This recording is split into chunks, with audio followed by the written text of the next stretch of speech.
सूरह बकरा में अल्लाह ने आदम अलैहिस्सलाम का जिक्र किया है। जब अल्लाह ने इंसान की मखलूक को पैदा करने का इरादा किया तो अल्लाह ने फरिश्तों से फरमाया, मैं जमीन में अपना एक खलीफा बनाने वाला हूँ। फरिश्तों को लगा कि शायद उनकी इबादत में कोई कमी रह गई है, इसलिए अल्लाह ने नई मखलूक बनाने का इरादा किया है। फरिश्तों ने जिन्नों जैसी दूसरी मखलूक भी देखी थी जो ज्यादा अकल नहीं रखते थे और खून रेजी करते थे। फरिश्तों ने अल्लाह से कहा, ए अल्लाह, हम तेरी तस्बीह, हम्द और पाकी बयान करते हैं। क्या तू ऐसी मखलूक पैदा करेगा जो जमीन में फसाद करेगी और खून खराबा करेगी? इसके जवाब में अल्लाह ने फरमाया, जो मैं जानता हूँ वो तुम नहीं जानते। फरिश्तों ने आपस में कहा कि अल्लाह ताला जो भी मखलूक पैदा करेगा वो हमसे ज्यादा इल्म नहीं रख सकती। फिर अल्लाह ने आदम अलैहिस्सलाम को इल्म से नवाजा और उन्हें कुछ चीजों के नाम सिखा दिए। फिर अल्लाह ने आदम अलैहिस्सलाम को फरिश्तों के सामने पेश किया और फरिश्तों से फरमाया कि तुम बताओ इन चीजों के नाम अगर तुम सच्चे हो। फरिश्तों ने कहा कि हम उतना ही इल्म जानते हैं जितना तूने हमें सिखाया है, उसके सिवा हमें कुछ नहीं मालूम। फिर अल्लाह ताला ने फरमाया, ए आदम, तुम बता दो इनको इन चीजों के नाम।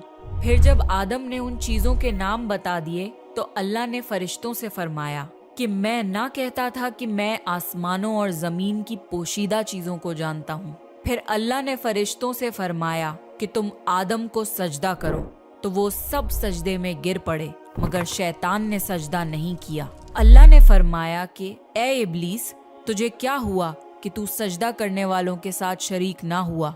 शैतान ने तकब्बुर में कहा कि मैं ऐसा नहीं हूँ कि इंसान को सजदा करूँ जिसे तूने खनखनाते हुए सड़े हुए गारे की मिट्टी से बनाया है। मैं उससे बेहतर हूँ। तूने मुझे आग से पैदा किया और उसे मिट्टी से पैदा किया है। अल्लाह ने शैतान से फरमाया, यहाँ से निकल जा, तू मरदूद है और तुझ पर कयामत के दिन तक लानत बरसेगी। शैतान ने कहा, मुझे कयामत तक मोहलत दे। अल्लाह ने फरमाया कि तुझको मोहलत है। शैतान ने अल्लाह से कहा कि तूने मुझे गुमराह किया है। मैं कसम खाता हूँ कि मैं इंसान की सीधी राह पर बैठूंगा, फिर मैं उन पर हमला करूंगा, उनके आगे से भी, पीछे से भी, दाएं से भी और बाएं से भी, और उनमें से अक्सर को तू शुक्रगुजार नहीं पाएगा। अल्लाह ने फरमाया, तू यहाँ से निकल जा ज़लील ख्वार। जो उनमें से तेरा कहना मानेगा तो मैं जरूर तुम सब से जहन्नुम को भर दूंगा। बेशक मेरे खास बंदों पर तेरा जरा काबू नहीं चलेगा। जन्नत की सारी नेमतों के बावजूद आदम अलैहिस्सलाम जन्नत में अकेला महसूस करते थे। फिर अल्लाह ने हव्वा अलैहिस्सलाम को बनाया ताकि आदम अलैहिस्सलाम उनसे सुकून पा सकें। अल्लाह ने फरमाया, ए आदम, तुम और तुम्हारी बीवी जन्नत में रहो, फिर जिस जगह से चाहो तुम दोनों खाओ, लेकिन उस दरख्त के पास मत जाना वरना तुम जालिमों में से हो जाओगे।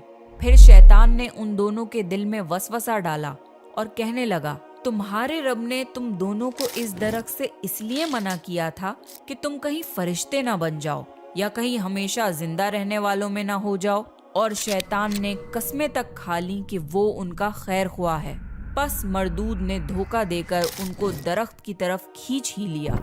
जब हजरत आदम और हव्वा अलैहिस्सलाम ने दरख्त के फल को खा लिया तो उनके सतर की चीजें खुल गईं और वो दरख्तों के पत्तों को तोड़ तोड़ कर अपने ऊपर चिपकाने लगे और सतर छुपाने लगे।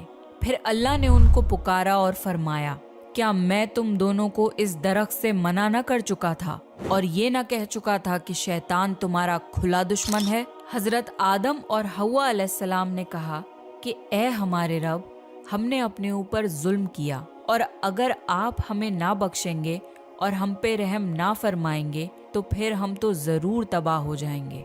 अल्लाह ने फरमाया कि तुम सब जन्नत से नीचे उतर जाओ, अब से तुम एक दूसरे के दुश्मन हो और तुम्हारे लिए जमीन पर रहने की जगह है और एक मुद्दत तक नफा हासिल करना।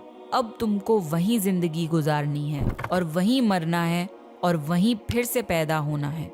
दुनिया में आने के बाद आदम अलैहिस्सलाम ने अल्लाह से 40 साल तक माफ़ी मांगी।